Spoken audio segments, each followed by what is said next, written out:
বই লেখা, এটা কমপক্ষে 1000 বছর আগের লেখা বই।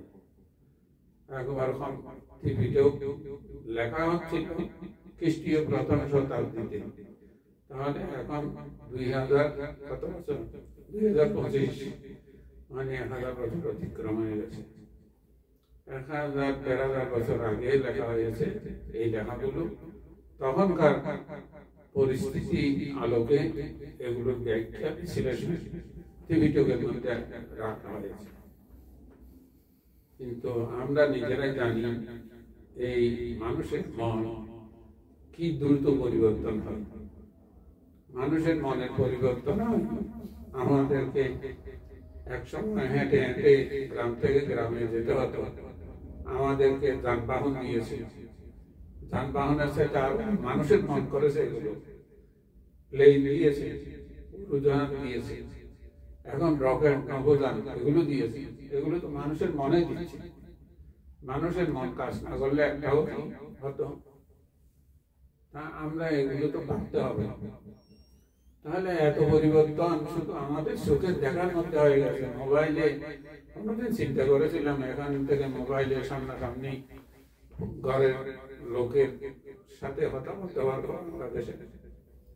হ্যাঁ, এটা তো আমাদের স্বপ্ন ছিল ছোটবেলাতে।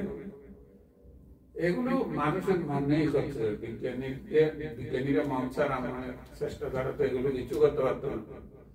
তাহলে মন, এই মনটাকে এত যদি মন পরিবর্তন আনতে পারে, তাহলে আমরা এই ধর্মীয় বিষয়গুলো নিয়ে সেই অতীতের মধ্যেই আমরা সীমাবদ্ধ থেকে যাব। তার মধ্যে আমরা বর্তমানে যদি কিছু নতুন করে চিন্তা করতে বলি, নানা ধরনের তর্ক বিতর্ক গল্প, এগুলো কি ঠিক? মন এত কিছু পরিবর্তন করতে পারে, সে মন বর্তমানে নতুন করে চিন্তা করতে পারে না বুদ্ধের কথাগুলো।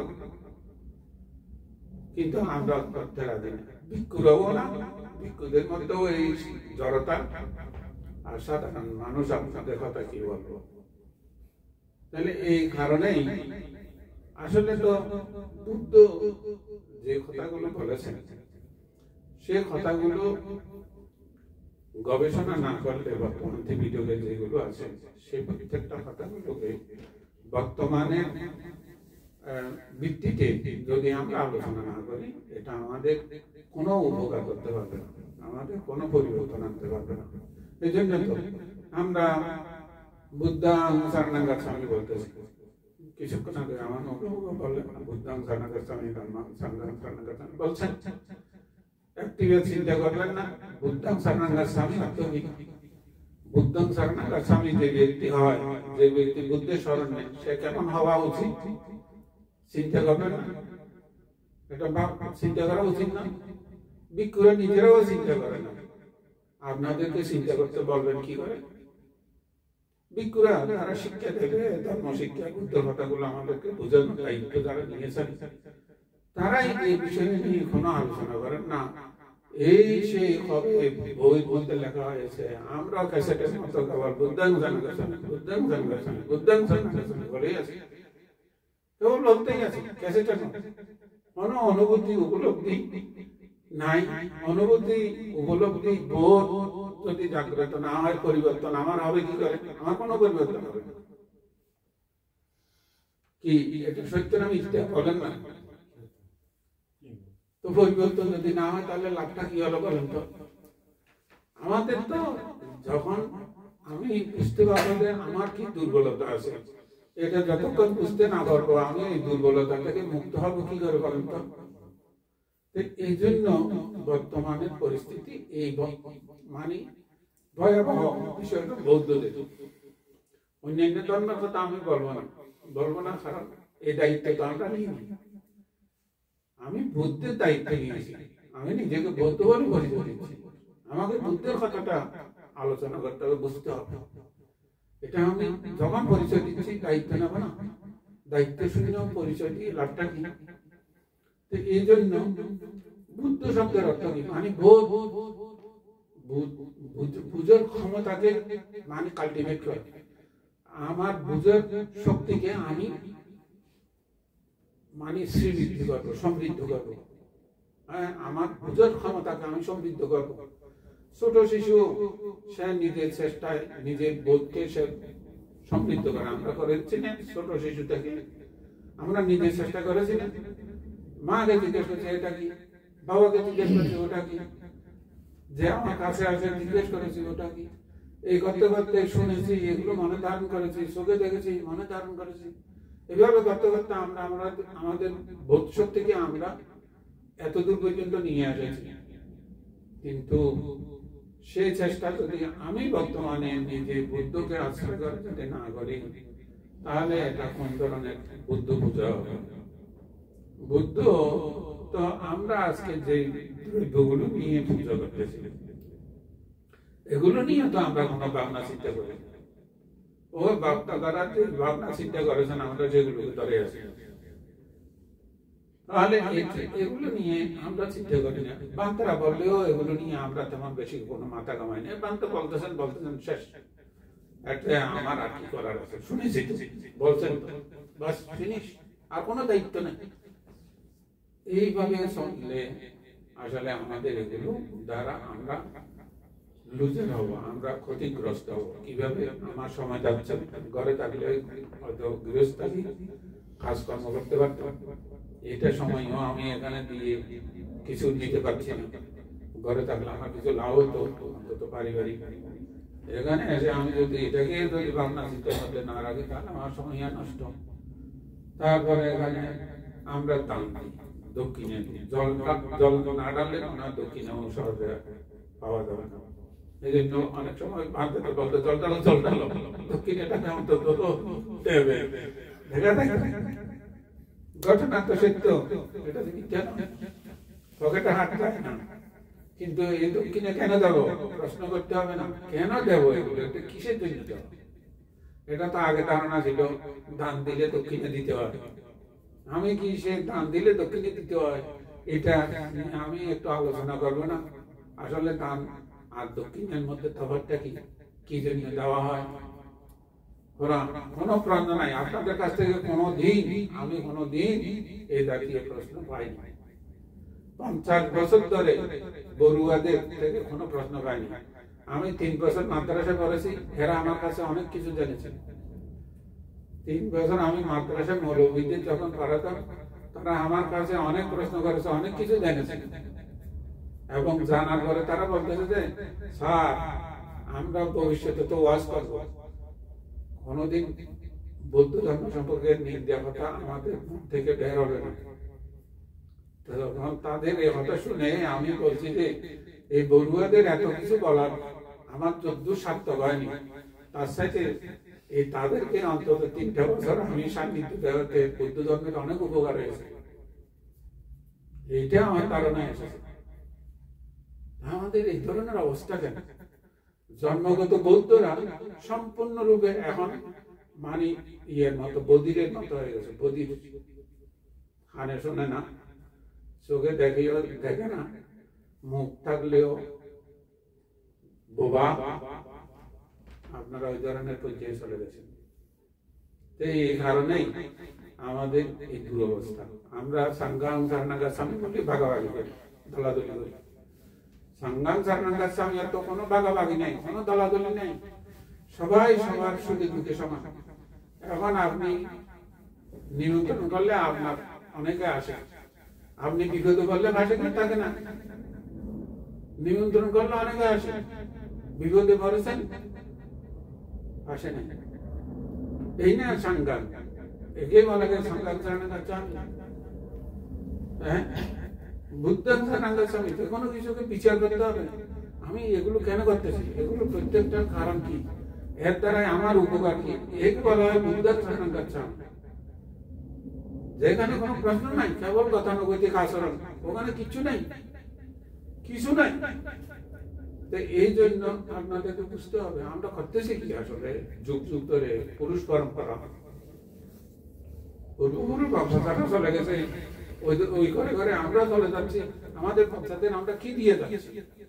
এগুলো তারা এগুলো করবে, নাও করতে পারে, হয়তো কথা আছে আমাদের মতো কিছু বেগুপ সেগুপ থাকলে করবে। কিন্তু যারা প্রশ্ন করবে তারা করবে না, কারণ কোনো অর্থ পাবে না। কি করে এরা কি আমাদের মতো সবাইকে অন্ধ অনুকরণ করবে? করবে না। এখন যে ছেলেরা আসে না ডাকলেও বিয়ের যায় না, কেন যায় না? যায় না এজন্য এখানে সেই পরিবেশ তো আমরা ঘরে তুলছি না।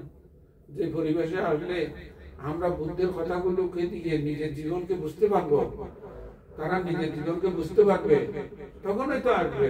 এখন কি আছে বলেন তো? কিছু নাই। এই জন্য আমি এই কথাগুলো বললে অনেকে পছন্দ করে। কয়েকদিন আগে আমি একটু কি বলছি, নানা কথা শুনতেছি যে প্রজ্ঞাবংশ মানতে এখন অনেক প্রিয় হয়ে গেছে নানার কাছে। এই ধরনের পরিস্থিতি, এই জন্য আপনাদের বুঝতে হবে এই ধর্মাং শরণাং গচ্ছামি অর্থ কি? ধর্ম কি? ধর্ম মানে ধারে থেকে যান। আমি অনেক ব্যাখ্যা আপনাদের দিয়েছি, এগুলো আবার প্রশ্ন করলে আপনারা কোনো উত্তর দেবেন না। আমি তো এই কথা অনেকবার বলেছি। ধর্ম মানে ধারণ করা, কি স্বভাব থেকে ধারণ করা, আমার অপায় থেকে ধারণ করা। চতুর্থ অপায়েষু ধারয়তি ধর্ম। চারটি অপায়। অপায় মানে কি? গরু ছাগল কি অপায়? গরু ছাগলের চরিত্র সম্পন্ন না হওয়াকে বলে অপায়। এগুলো পাওয়ার যোগ্য নয়। অপায় মানে কি? তা পাওয়ার যোগ্য নয়, এর নাম হলো অপায়। পায় তো কি? তা পাওয়ার যোগ্য, তা পায়। তাহলে অপায় পায় এই শব্দটাও আমাদের কাছে আজকে শত বছর বিহারে যাওয়া আসা করতেছেন, শত ভিক্ষুর দেখানো শুনেছেন, একবারও চিন্তা করা ইচ্ছে উৎপন্ন হয়নি আপনাদের অপায় পায় এই শব্দটা আসলে অর্থটা কি? কেবল তো গরু ছাগল মরণের পরে তাও, কিন্তু বর্তমানে আমি গরু ছাগলের মতো আচরণ করলে অপায় না, আমি দেবতার মতো আচরণ করলে আমি দেবতা বর্তমান, আমি গরু ছাগলের মতো আচরণ করলে আমি গরু ছাগল বলে না, গরু ছাগল দিলে বলে না। তাহলে আমার বর্তমান শিক্ষের যে পরিবর্তনের উপর নির্ভর করতেছে সুগতি কি, দুর্গতি কি, অপায় কি, অপায় কি, এগুলো আমার আচরণের উপর নির্ভর করতেছে। এইটা যদি আমরা বুঝতে না পারি তাহলে আমি নিজেকে সংশোধন করবো কি করে? কেবল মরণের পরে দিন অপেক্ষা, মরণের পরে আপনি কি হবেন হবেন না এটা আমরা কেউ বলতে পারবো না। আমি কি হব আপনাদেরকে এসে আমি কোনোদিন বলবো না, বলার এই উদাহরণ নাইও।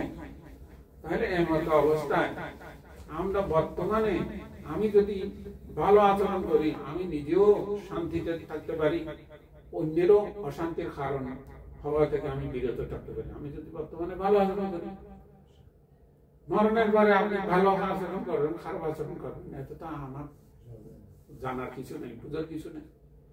তাহলে বর্তমানে বুদ্ধ বলেছেন তুমি বর্তমানে ভাবছুপার নেই, তুমি বর্তমানকে কাজে লাগে, বর্তমান তোমার ইচ্ছা দিন, তুমি যেমন ইচ্ছে করবে তেমন তুমি বর্তমানকে কাজে লাগাবে।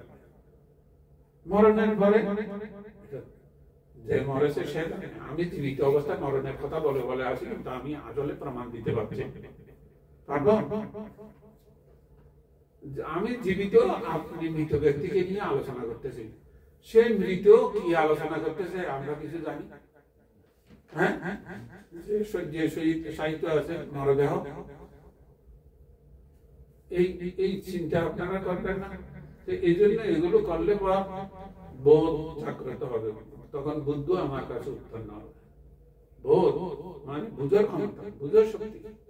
এই জন্য আপনারা প্রত্যেকে চিন্তা করবেন, শিলে না শিল পালন করলে সুগতি হয়। কেন সুগতি হয়? যেহেতু আমি বর্তমানে শিল গ্রহণ করে আমি বলছি খানা কি পাতা বেরমানি, আমি কোনো প্রাণীকে আমি আঘাত করব না, হত্যা করব না, আমি হত্যা করার ইচ্ছেও করব না, কাউকে নির্দেশও দিব না। তাহলে অন্য প্রাণী আমার কাছে বিপদমুক্ত না, আমি কোনো প্রাণীর বিপদযুক্ত হতে পারি না। এই কারণে সে ব্যক্তি একজন দয়াবান, মৈত্রীবান, দয়ালু ব্যক্তিতে পরিণত হবে। এটাকে বলা হয় সুগতি। আর মানে হিংসি রেষারেষি দলাদলি হুন্দল একজনের বিরুদ্ধে আরেকজন লাগালাগি এগুলো দুর্গতি। তো সুগতি দুর্গতি আমি তো এইভাবেই না বুঝলে আমি সংশোধন হবো কি করে, পরিবর্তন হবো কি করে? এই ধরনের প্রত্যেকটা শীল আমাকে সুগতি করতে রাখে। ফলে হয় কি, শীলে না ভোগ সম্পদ, সেই শীল আমাকে ভোগ সম্পত্তির অধিকারী করে। কি ভোগ সম্পদ? আমি অযথা কষ্ট করে আমি অর্জন করব, আমি চুরি করে অন্যকে ঠকাইয়ে আমি অর্জন করার জন্য আমার ইচ্ছা হবে না। তাহলে আমি নিজেকে পরিশ্রম করতে হবে। আমি আলস্য করে নেবো না, আলস্য করে আমি হতে পারি না। আমি পরিশ্রম করব, পরিশ্রম করে যা অর্জন করবো এগুলো অযথা খরচ করবো না।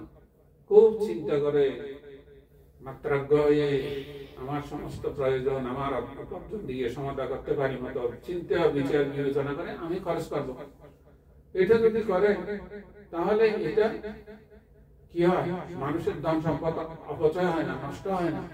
সে ব্যক্তি শীলে না ভোগ সম্পদ, সে শান্তিতে জীবন যাপন করতে পারে, শান্তিতে সে মানে ইয়ে করতে পারে। এই বলা হয় ভোগ সম্পদ। শীলে না নিব্বতি শান্তি, নিব্বতি মানে কি শান্তি। তাহলে তার মনের মধ্যে একটা শান্তি থাকে, আমি নিজের কষ্টের অর্জন দিয়ে আমি সুখে আছি, আমি বিপদে পড়লেও আমার নিজের কষ্ট থেকে আমি কিছু সেভ করেছি, আমার সঞ্চয় আছে, এটা দিয়ে আমি মোকাবেলা করতে পারবো। আমি কারো দাঁত দেনাগ্রস্ত হতে হবে না, অন্যের কাছে ছোট হতে হবে না। এই গেল নিব্বতি শান্তি। এই শীল পালন করলে তার কোনো অভাব অনটন থাকে না। শীল পালন করলে তার কোনো অপচয় করার কোনো ইচ্ছে উৎপন্ন হয় না। শীল পালন করলে সে অপরের কষ্টের দুঃখের কারণ হয় না। তাহলে এই তিনটি সম্পদ লাভ হয়। এই জন্য তসমা শীলং বিশোধয়ে, তোমরা অবশ্যই উত্তম রূপে শীল পালন করো। এই হলো উপদেশ। তাহলে আশা করি আপনারা আজকে গুটিগায়ে মাত্র উপস্থিত আছেন। বড় বড় ইয়ে হলে মানসিকতা সবার চঞ্চল থাকে, আমার বলারও কোনো ইচ্ছা হয় না, পরিস্থিতি বুঝে। তো যাই হোক, সেই জিনিসটা নিয়ে আপনারা শীল পালন করবেন। আজকে